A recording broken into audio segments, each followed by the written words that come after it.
Welcome to the learning garden. I am Mahi. अब हम start कर रहे हैं चैप्टर 6 का पार्ट 2। आई होप आपने पार्ट 1 को देख लिया होगा और आपको उन पॉइंट्स की क्लैरिटी आई होगी। अब ये लास्ट पॉइंट रहता है, इस वीडियो में हम इसको कवर करते हैं।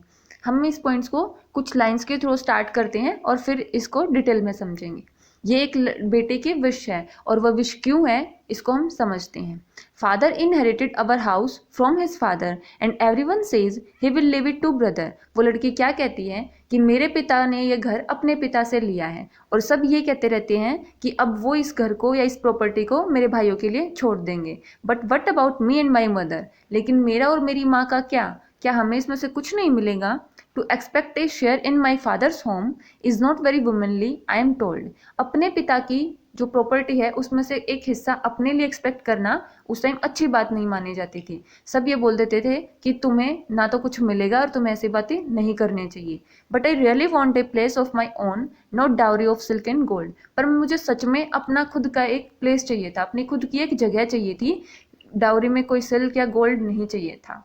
अब ये किससे रिलेटेड है? ये रिलेटेड है न्यू लॉ, यानी कि जो पहले हिंदू सक्सेशन अमेंडमेंट एक्ट था ये उससे रिलेटेड है।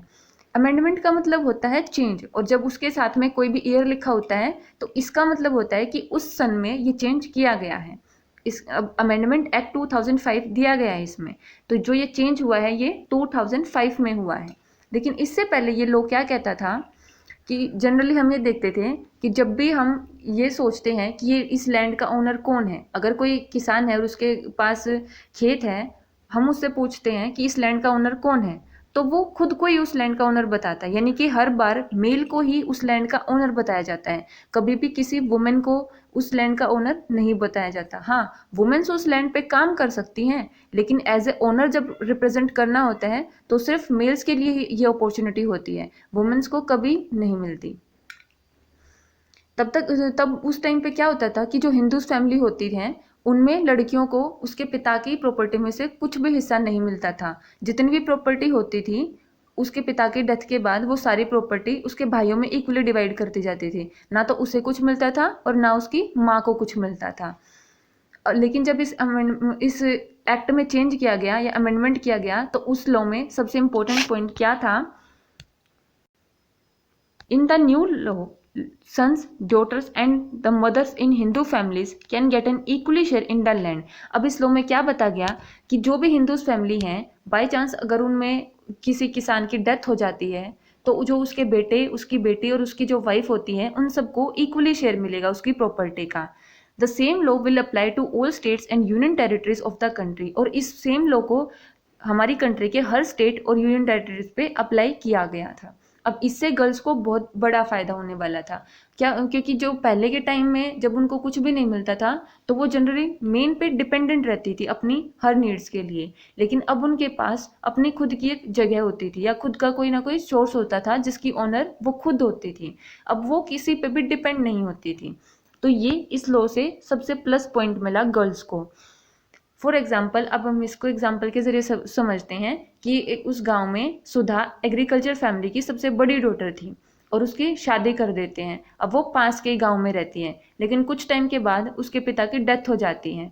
तो जो भी उनके पास वो जो जमीन थी, अब क्या होता है, सुधा को भी उसमें से हिस्सा मिलेगा। सुधा को अब ये टेंशन नहीं थी कि अगर कल को उसके साथ फ्यूचर में कोई ऐसी वैसी प्रॉब्लम हो गई तो वो क्या करेगी। अब उसके पास खुद की जमीन है, खुद का कोई ना कोई सोर्स है जिसे जिसे वो अपना कह सकती है, फिर जिसकी ओनर खुद सुधा है। ठीक है। अब उसकी माँ ने क्या किया, एक दिन पटवारी से जाके ये बोल दिया कि जितनी भी उनकी लैंड है उसमें अब जो रिकॉर्ड बना रखा था पटवारी ने, उस रिकॉर्ड में उन बच्चों का नाम वो रजिस्टर कर दे। अब सुधा की माँ पूरे कॉन्फिडेंट के साथ उस जमीन की देखरेख कर रही थी और उसके जो छोटे भाई बहन थे वो भी अपनी माँ की मदद कर देते थे, और कभी अगर जरूरत पड़ती तो सुधा भी अपनी माँ की मदद करने वहां पे आ जाया करती थी। तो अब सुधा इस चीज से निश्चिंत हो चुकी थी कि अगर कल को उसके साथ ऐसी कोई दिक्कत हो जाती है तो वो कहाँ जाएगी और क्या करेगी। अब इस लॉ से गर्ल्स को थोड़ी पावर मिलने लगी, वो थोड़ी सेल्फ इंडिपेंडेंट बनने लगी। अब ये नहीं होता था कि वो हर चीज के लिए सिर्फ मेल्स पे ही डिपेंड करती हैं। तो ये एक छोटा सा पॉइंट हमारे चैप्टर का बचता था। अगर हम इसको फर्स्ट पार्ट में कवर करते तो शायद वीडियो ज़्यादा लंबी हो जाती, इसलिए मैंने इसको नेक्स्ट पार्ट में कवर किया है। आई होप आपको पूरे चैप्टर की क्लैरिटी आई होगी। अगर कोई डाउट है तो आप कमेंट सेक्शन में कमेंट करके पूछ सकते हैं। अगर वीडियो पसंद आई है तो लाइक और डिसलाइक करके ज़रूर बताएं। खुश रहिए, मस्त रहिए, पढ़ते रहिए।